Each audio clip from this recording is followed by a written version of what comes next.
Good morning. So, today I wanted to share,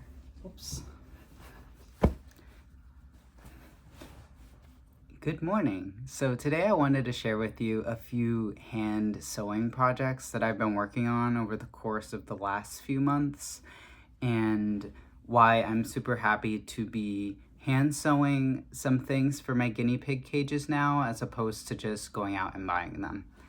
And I wanted to start with a liner that I made. I wanted to show a GuineaDad liner in comparison, not that I'm saying that mine is better to use or more efficient, but this is the liner that I hand sewed, and as you can see, there are quite a few places in the fabric where it'll bunch up, but there is actually a furniture cover pad on the inside that I got from U-Haul, and after my first wash it all got bunched up in there. I didn't really realize that I would have to sew it down, so my husband suggested to put these little triangles on the corner to keep it in place. So I mean, it's not secure everywhere, but I just give it a little tug like this and it straightens itself out. So this is my liner, and I don't really want to go into budgeting right now because this happened when Joanne was going out of business. So I bought so much fabric and I bought so much thread, and I essentially just sat on it for a while because I was still grieving over the loss of Joanne. But it became the liner today and a few other things. This is the GuineaDad liner that I have. I want to show you this. So it has a pocket on it, and the top is really nice and quilted. The bottom is waterproof, it's got this vinyl thingish going on. I have no idea the specifications, but it's really sturdy and it's lasted me through quite a few washes. So that's what we're up against. The thing with the GuineaDad liners is that they are, I think, at least $60. And I've reached a point in my personal finances where I cannot afford to keep buying GuineaDad liners. So I kind of justified my Joanne spending spree as being an investment to make more liners for my guinea pigs, so that I wasn't relying on 2 GuineaDad liners for 5 guinea pigs. And they're in 2 separate cages, so don't worry about that. So, as I just showed, the second liner, the GuineaDad one, has a pocket, but the first one does not. This is the front, this is the back, and then the bottom and the back. There's no pocket on it, and I realize how important that was. We have plenty of Heidi's in the cage and beds and stuff, but I still felt like I was doing them a disservice. So towards the end of Joanne being in business, I decided to go back, and they had so many zippers for sale. I think it was if you buy 100, you get them for $10 or something. It was just crazy. And I didn't know what to do with these zippers because I don't have a sewing machine.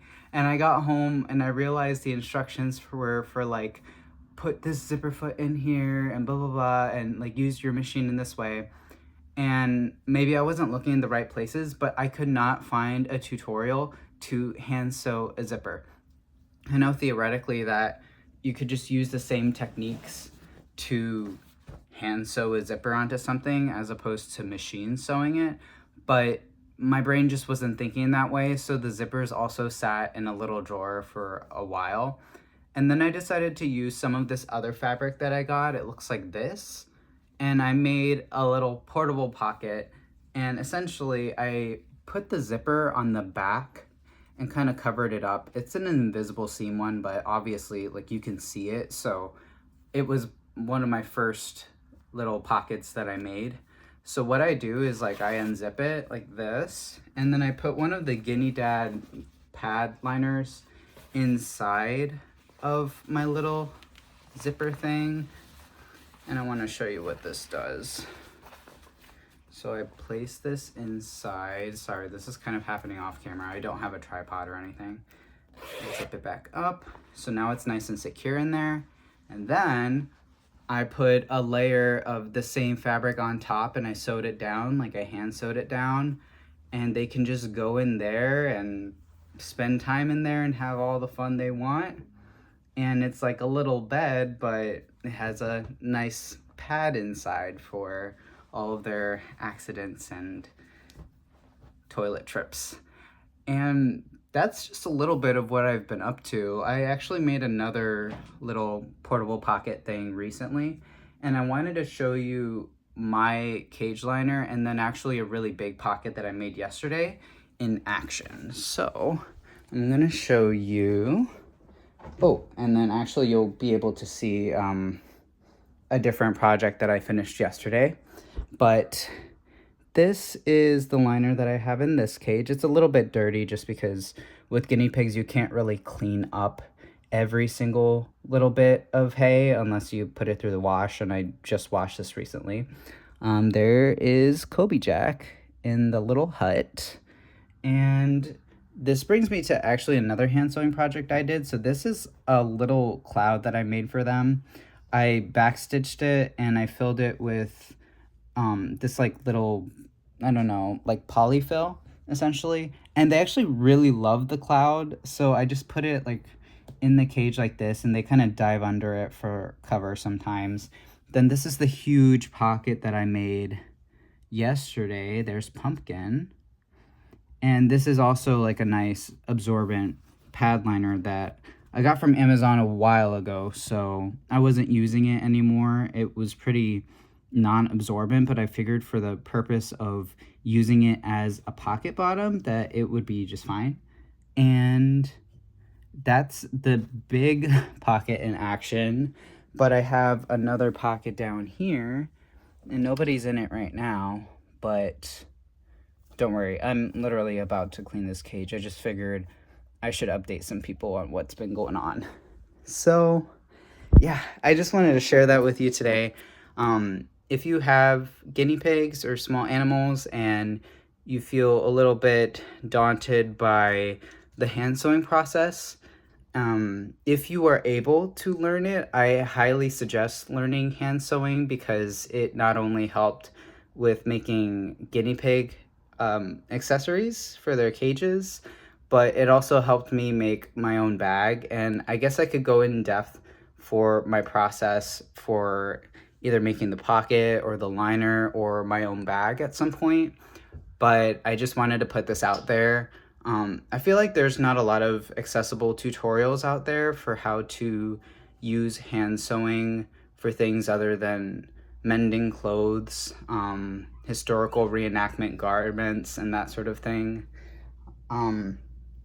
So I just figured I would include a more practical use, at least in my pet owner life. And yeah, this was a little bit unhinged because I'm not planning on editing it.